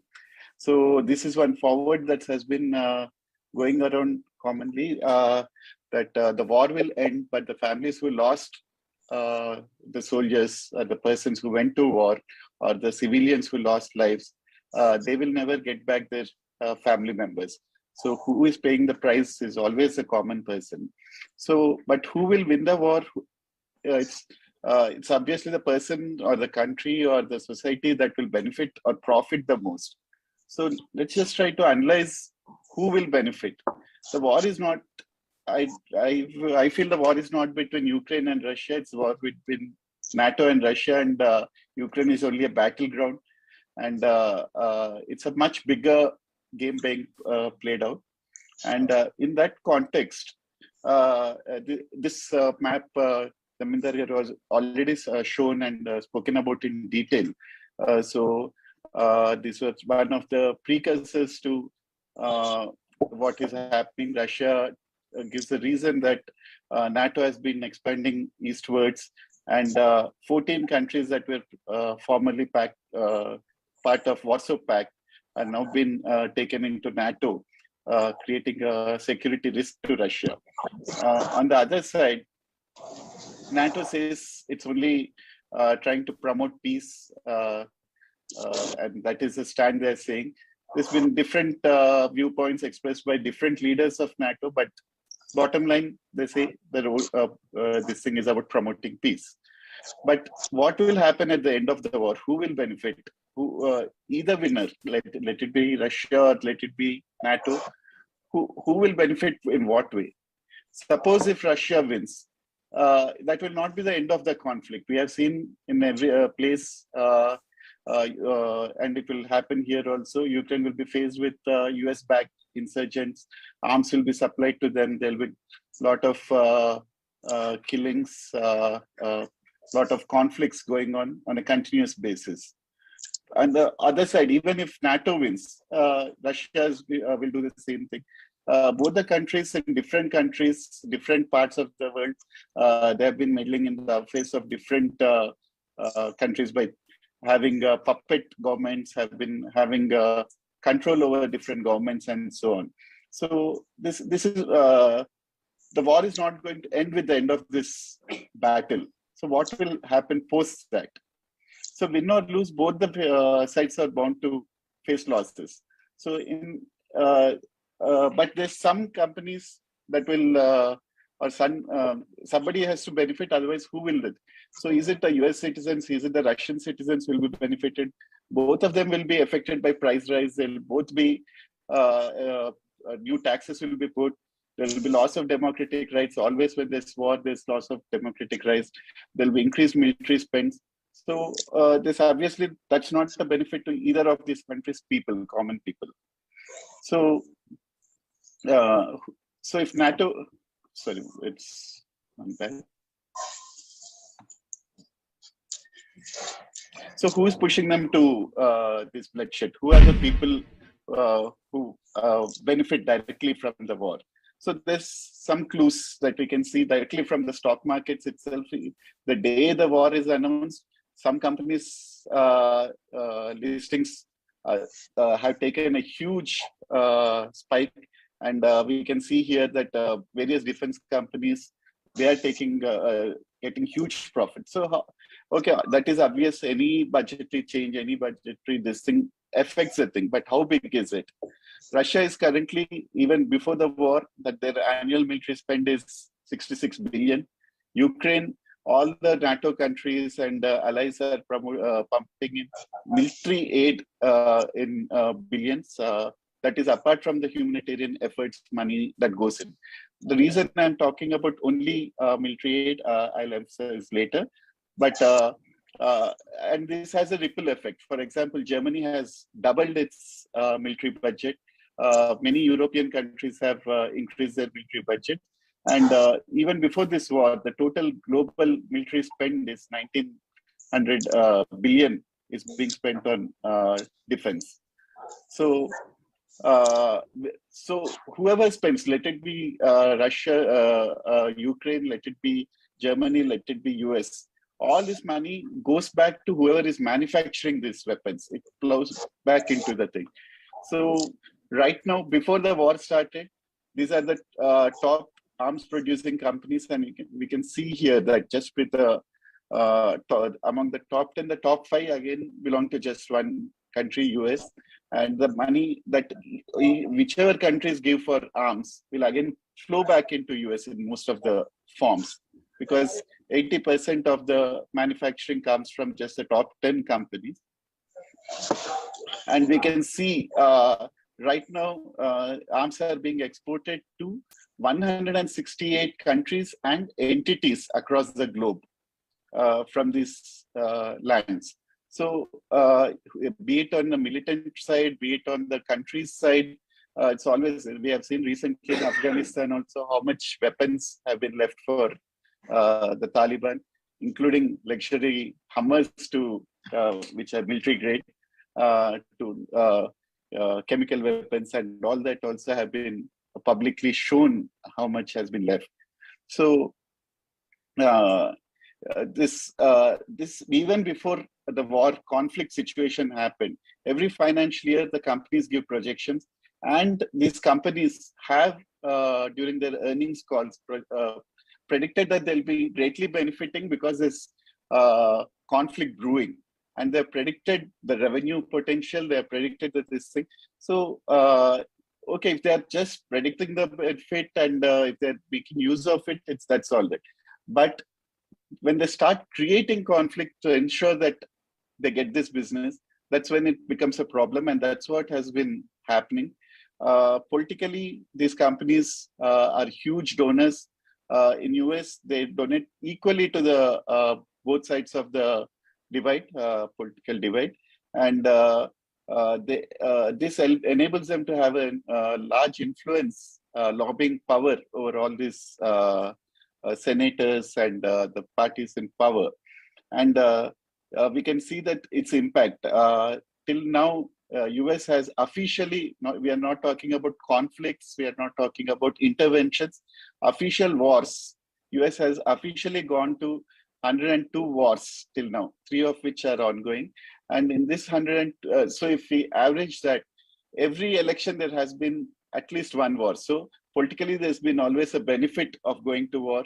The nationalistic hype that's created benefits the incumbent governments, that helps them. So that's kind of become a arsenal of nationalist-oriented political parties in the West.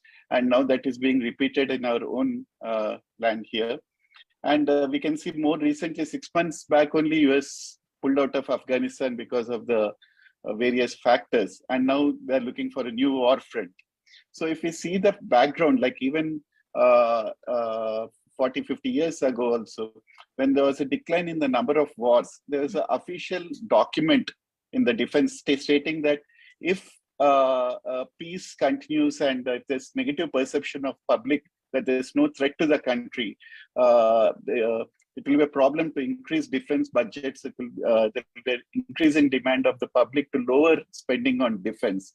So it was discussed about how artificially attacks can be created and how this will lead to creation of public opinion that there's a threat to the country and which will enable them to increase the defense budgets.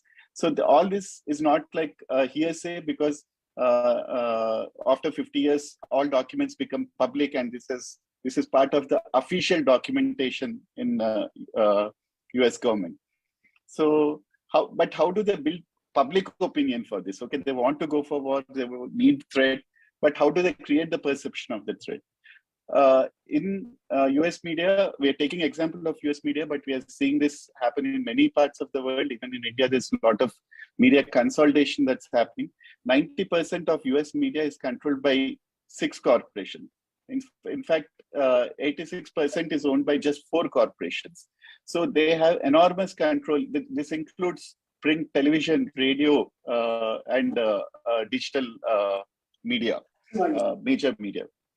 So, sorry for the interpretation. Kapil, you have to brief it, because so many questions in chat box. We have to answer. And I'll wrap it up quickly. Yeah.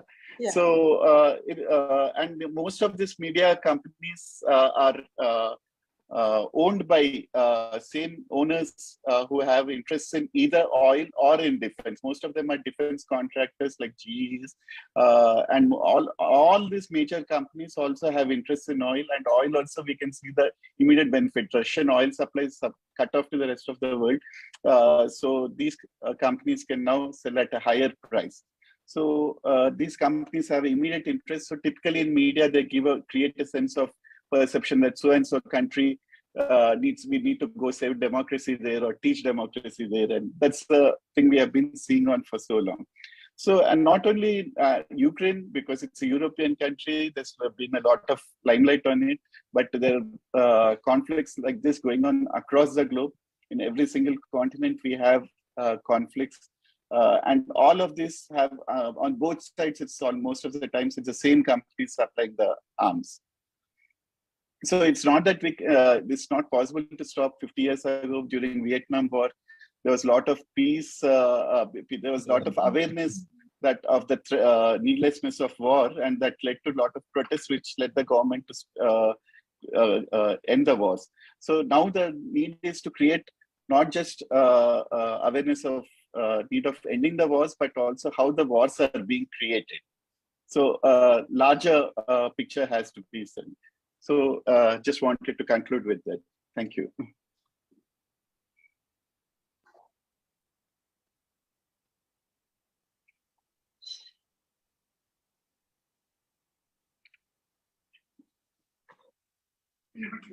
Rajni, Thank you very much. Rajni, please unmute. Dr. Rajni Garu, please unmute. Yeah. Thank you. Whoever Continue, wants to participate in discussion, it should be very brief. and the questions also can be raised, but please raise your hand so that we can give one by one chance. I will hand over the discussion part to Jamindar. Yeah. Thank you, Dr. Rajani. I am Hanumanth Reddy. I wish to speak for a while. Yeah, Hanumanth Reddy garu. Yeah. Hanumanth Reddy garu, just to please, before you may please start speaking, there are in chat box so many, I mean, appreciations are there. They are thanking the organizers conducting such program. And there are some questions also there. For example, from Dr. Poturi Narayan Rao garu, he is asking Dr. Rane one question to him. Has the Russian invasion in Ukraine has the origin in regime changes in erstwhile Soviet Union? In erstwhile Soviet Union invasion on Czechoslovakia, of course, it should be Czechoslovakia, and later in Afghanistan. Danki dinki anu mudipadi unda Czechoslovakia lo Afghanistan regime change one. So then, and there is one question. Anyone can answer. It is there. There are over 120 US Army navals in Asia. That includes one in Digo. What do you think? What do you think are the impact of this war on India also? How does All India Progressive Forum view the opinions and analyze the intellectuals like Noam Chomsky, who had criticized the United States for the last over 8 years, as NATO for the current crisis? I'm sorry, I could watch only Jamindar party and the proceedings since then. Don't know. Okay, that was his question. And about Digo Garcia, whether it can come to war with India. There is a Vanajagaru has appreciated Jamindar's speech, and then Nag Kumar. Why there is international opinion on putting pressure on Ukraine to surrender? There should be a pressure on Ukraine to surrender and assure its neutral position so that its independence is assured. Sorry if any others are factored. That is also a question. Why can't we pressurize to accept neutrality from the Ukraine? That was the question and clarification. Okay, these are the three important questions. And now Hanumanth Reddy garu wants to Anil Rajamalaji, can you please answer these questions? Later Hanumanth Reddy garu will follow. Yes, I want to make a few comments. Of course, these are more in form of comments than questions, but yet some of them are there. This further continuation of this conflict and war will be affecting more and more countries, more and more bases, militarization, and it will increase the threat. Most worrying thing is the conflicting sides, the two sides. The way they are talking about nuclear war, or threat of nuclear war, is very, the offhand manner they are using this term nuclear war is very dangerous. Always nuclear war, nuclear weapons earlier have been taken, have been shown to be destructive for the whole humanity, whole earth. And it should not be used as threat. We should not forget Hiroshima, the destruction it brought about on the people, Hiroshima, Nagasaki. And today, nuclear war is the worst thing to happen. So even talk about, even in our country, one of the minister, he talked about, defense minister. In some other countries, Trump had talked about nuclear weapon, nuclear war alternative. And this is very irresponsible, I should say, to say the least. And therefore, we who are associated with various organizations, including AIPF, must oppose any such talk. There are conflicting interests, conflicting opposing sides to this war. Big powers are there. They should sit and talk, and even if the talks are very long, they should debate and dialogue on the issues.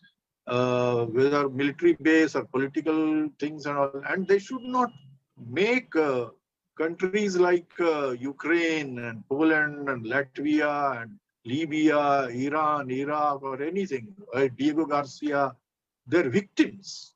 So small countries, small nations, or even big nations should not be made victims of this. This is a very, very dangerous thing, and it does not fit in with the spirit of 21st century.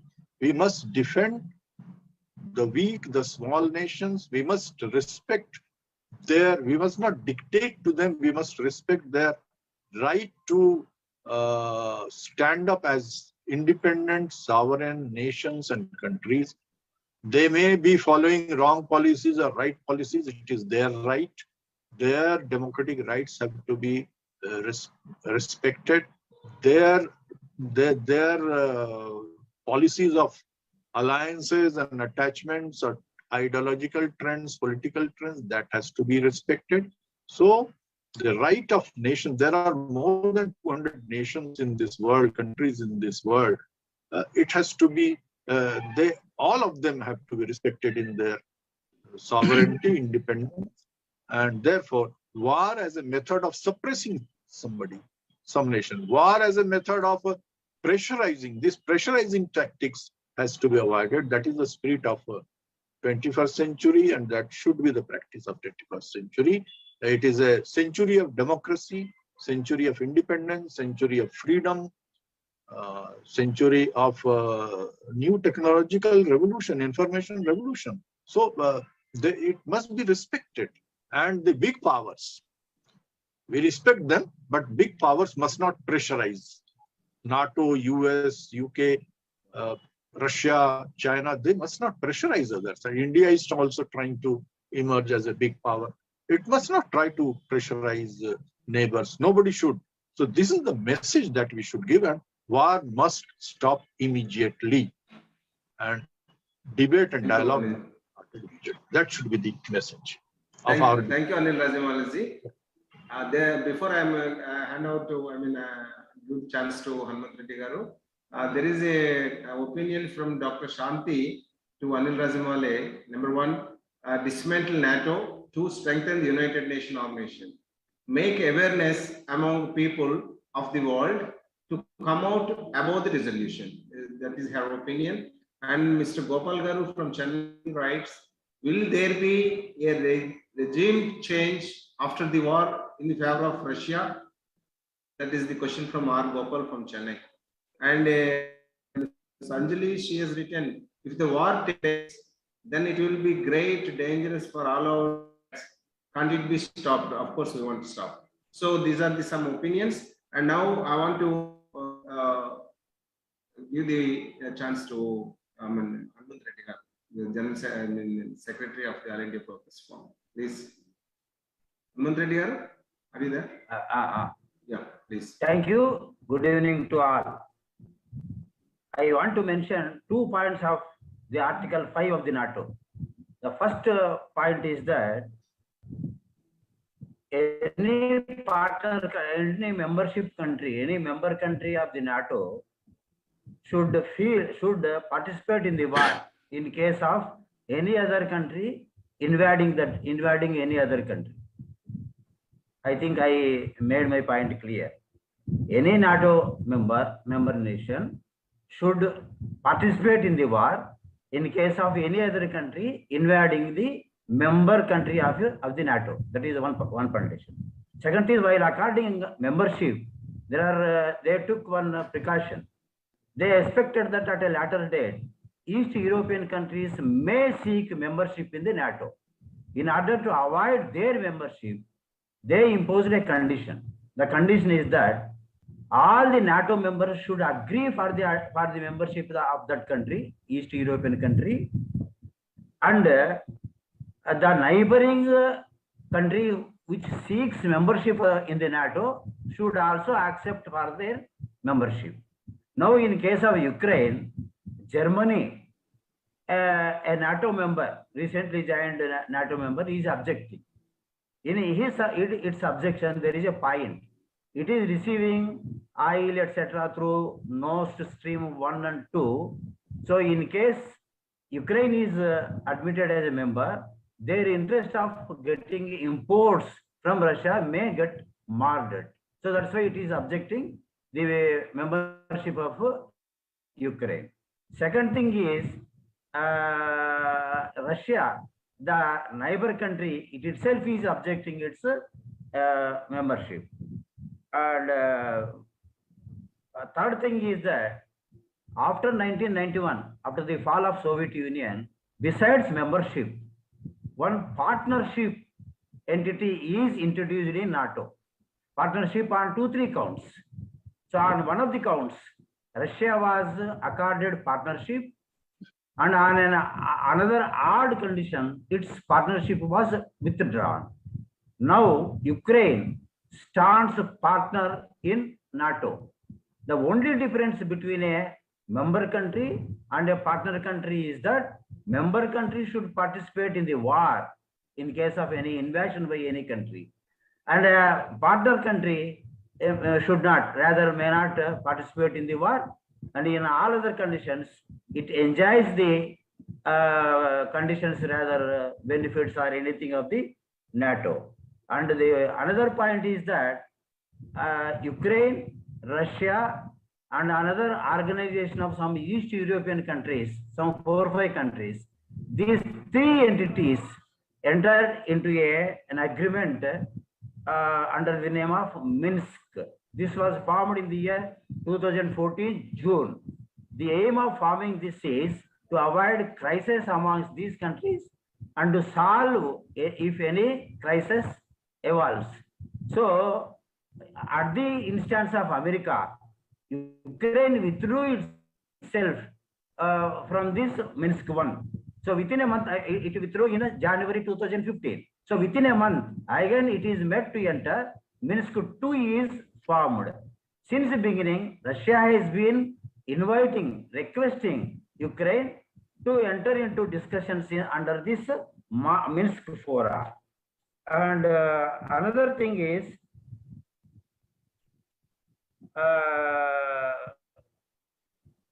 now there are 2 lessons to be learned by India. One thing is that we should install medical colleges under government organization. That is one thing. And second thing is, India should learn a lesson. America, having promised all sorts of help to Ukraine, it cheated it, it deceived it. So our Prime Minister is considering USA as a chemical bond friend or some other friend, etc. He should learn a lesson that America will not help any country. Its interest is only in selling the arms and ammunition. And another thing is, though it is another point to say, by seeing Zelensky, the president of Ukraine, our leaders also should learn how to behave in times of crisis. That's all. I close my. Thank you, Hanumanth Reddy Garu. You said a very important point, that Article 5 of the NATO. See, that what Putin said. If, for example, Ukraine is given the NATO membership and they make internal war, civil war within Donbas region, and in the Donbas region, the Ukraine will attack the western border of the Russia. What happened? Automatically, Russia will defend its country, attack Donbas region Ukrainians. So that means NATO will attack Russia. That is going to happen. The damage of the Russia or the war against the Russia. That was the hidden plan to be discussed. It is a very well point you said. Thank you very much. And now Dr. Suresh Ji, he wants to say a few observations. Dr. Suresh Garu. Yeah. In fact, as a part of my, as I was proposed to say something.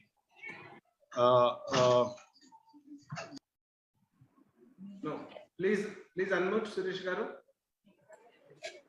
Suresh Ji, please unmute.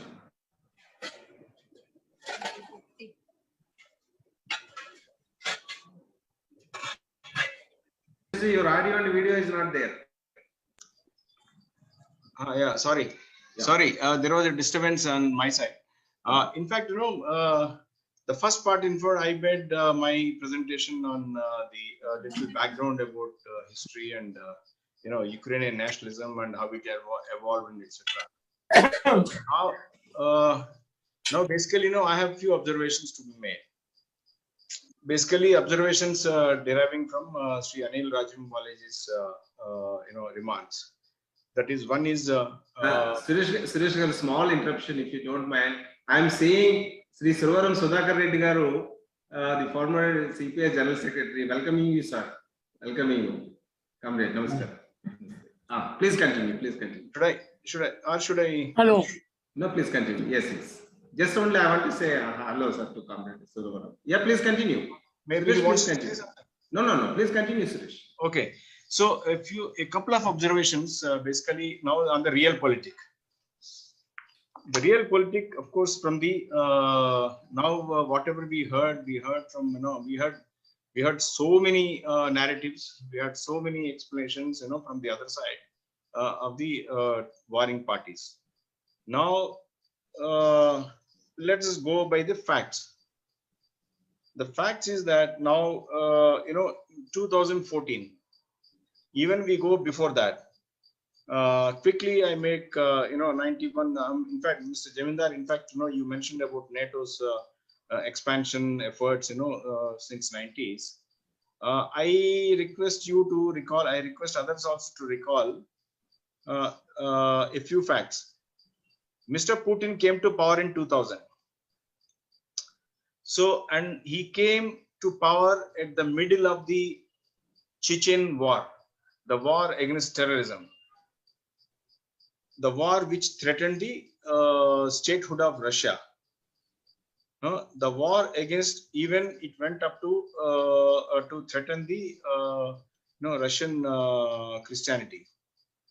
So the first few years of his power, he was totally engaged with the Chechen war, and of course we know the result and what happened there. But see, come 2006, when Putin got re-elected in 2004 or 2005, the first international conference, security conference, took place in Munich. And Mr. Putin went to that conference, and of course, that time the incumbent president of US and Security Council chiefs and all were there. There he first announced the doctrine, the security doctrine of the new Russian Federation. What is the doctrine? I mean, I don't go into too many details of that doctrine. Only the central point of the doctrine was to prevent, first to establish a new security architecture in the entire European space, in which Russia should be given a legitimate place. One, two. If such an attempt is made, then the NATO as such, in fact, Russia proposed, if there is no Warsaw Pact countries, if there is only one single NATO. In fact, Putin at one stage he said, why can't Russia be part of NATO? He wanted to even join NATO, and to ensure proper security to the entire world, I mean, continent, also the world. Well, that was all, that was rubbish. But in that security conference, when he made this, he voiced Russia's formal protest against the expansion of NATO towards Russian Federation, towards the frontiers of the former Soviet Union. The West, the Americans, did not take it seriously. Well, of course, they had given their own justification, etc. And then 2008 came, Bucharest NATO conference, which resolved to take Georgia and Ukraine into the NATO. Baltics have gone by the time into NATO. Russia did protest, but Russia did not, protest seriously. Well, it just left it because there's a historical fact that 3 Baltics came after the war and then they gone. But in the 2008, when NATO resolved to take Georgia, and Ukraine into NATO. Then Russia voiced its protest, and Russia challenged that, Russia at no cost, Russia will fight. Even that time, Putin said Russia would go to any extent to prevent Ukraine and Georgia into NATO. Entry of these two countries to NATO means threat to Russian statehood. Russia being a huge country of 10 time zones, Russia is a country of huge, colossal resources of energy and hydrocarbons and other metals and etc. Obviously, Russia felt threatened. And then, of course, and since then, Russia has been voicing its protest. Then came 2014, the Maidan, what do we call it, the toppling of the elected government in Kyiv, with the direct participation and direct orchestration of US embassy there in Kyiv in instigating the some Ukrainian nationalists to fight to overthrow the elected government, democratically elected government there in Kyiv. And then that fellow gone, that president gone, and then they installed their own, what do you call it, the pro-US or the pro-NATO or the pro-West government. And thereafter, the WikiLeaks released so many emails and telephone conversation, etc. Well, between the US officials and between Kyiv and Washington. Then what happened? We see since 2014, we see 7 years of war against in Donbass, Donetsk and Lugansk. 14,000 people died then. In the last 7 years, 14,000 people died. We know all these figures. So now Russia has finally said, enough is enough. Now we will take the bull with its horn directly. That's how to Putin, I believe, he decided to invade into Ukraine, and not to settle the score with Ukraine, but to settle the score with the, Thank you. we all know. Suresh. Sorry. Thank you for your further observations. Suresh, thank you very much. I just finished. I just finished it. Yeah, please. Anil Rajamalaji mentioned that the big countries should respect the democratic rights and democratic choice of these countries. I mean, small countries, and they should not make these countries as guinea pigs, etc., etc., etc. He said many things. Of course, I understand. I do appreciate. I see no reason not to disagree with him.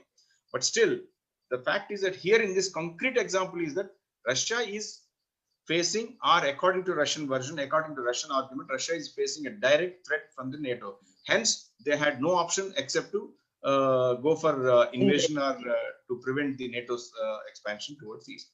So here, and second thing he said, he mentioned about Chinese expansion and Russian expansion and many other expansion. Here, the Russians say that Russia is not going to expand. Putin, when he declared war, he said his objective is not to occupy Ukrainian territory. Of course, tomorrow we will have a pro-Moscow government. That means it's also an expansion. We may say, there will be many arguments and many explanations. But here I disagree with him in the sense on putting Chinese expansion on one side and Russian expansion together. Well, I have my own views about that. Thank you. Thank you, Suresh. Sir, I request that. Yeah, please, Garoji, please. Yeah. Among us, senior politician, former MP and former CPA General Secretary, Sri Suravaram Sudhakar Reddy is there. I request to give you a small message to the audience. Thank you, sir. ఒకటి రెండు points మాత్రమే చెప్పదలుచుకున్నాను. Can you please say in English? Can you please say in English, sir? English. Okay. I think the discussion was quite useful. Very important points are made from different angles about the present war. One or two points might have been mentioned, I might have missed. For last 30 years, after the collapse of Soviet Union, though there were some differences between the old Soviet Union countries which came out of the Union, they were all living together. Why suddenly this war? The war is because just now USA started for the last 1 or 2 years pressurizing, actually from 2014, to take Ukraine into NATO. And now the whole world, because of the media campaign from the West, people believe that Russia has invaded Ukraine, and that is the reason of the war.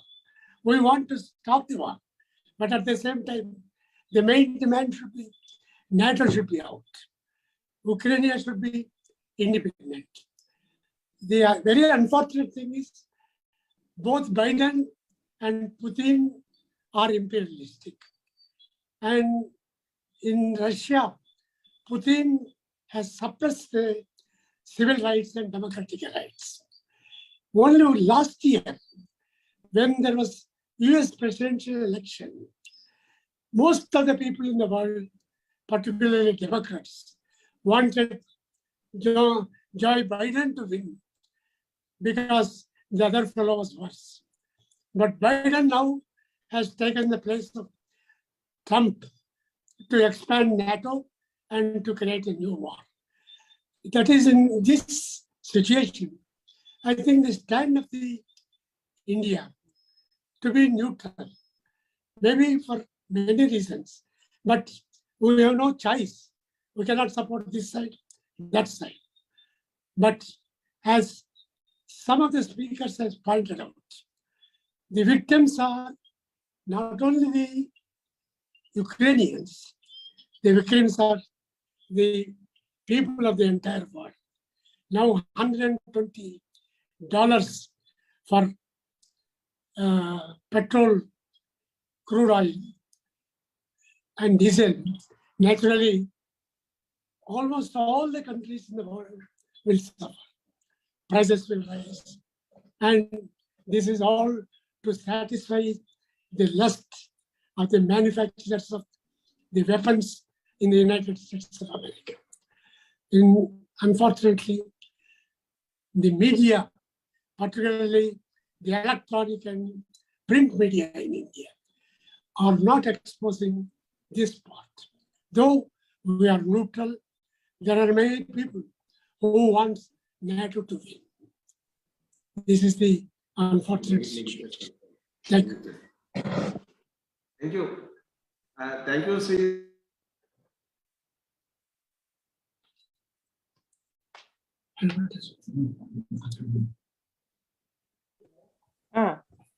Thank you so much. Now, I think we will conclude the discussion. Dr. Purnachandra Rao garu, I request you to give your concluding comments and close the meeting. Dr. Purnachandra Rao garu. Thank you, Rajini garu. Yeah. Of course, we had a very good discussion, and the speakers have approached from historical angle and the current political situation, everything. Of course, as Anil Rajambalaji said, there cannot be any resolution in a webinar, so there will not be any formal resolution. We know all our consensus, although we have a consensus. The consensus is that the expansion of NATO should be opposed. If what Scholz said today, that Ukraine will not be admitted into NATO, is made official, that should meet the concern of Mr. Putin to some extent.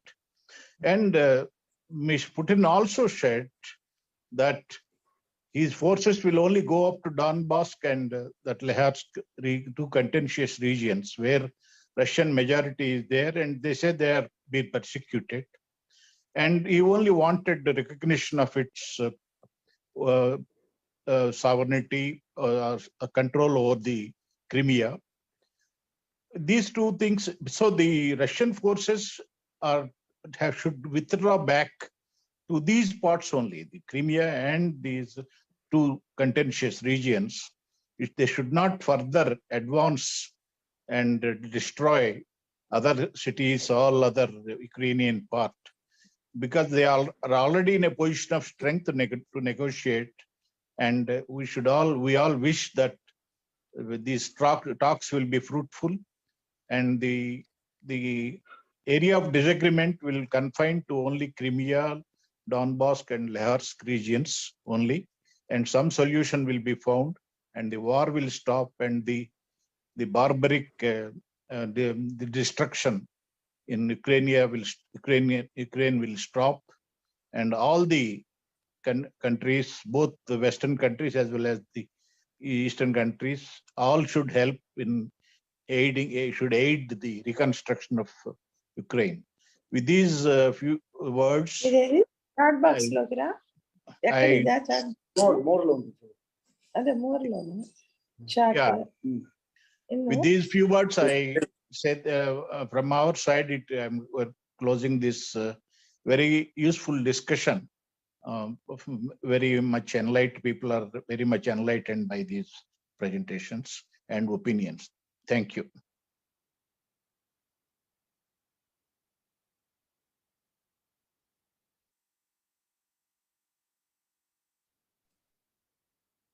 So we Dr. Rajni, please unmute and conclude. Concluding we are from NRRC Research Center. I thank you for this collaboration with the IPF and Shalandra TV for bringing out this discussion webinar to a fruitful level. Thank you, and we conclude this webinar by now. Thank you. I thank all the speakers and participants. Thank you.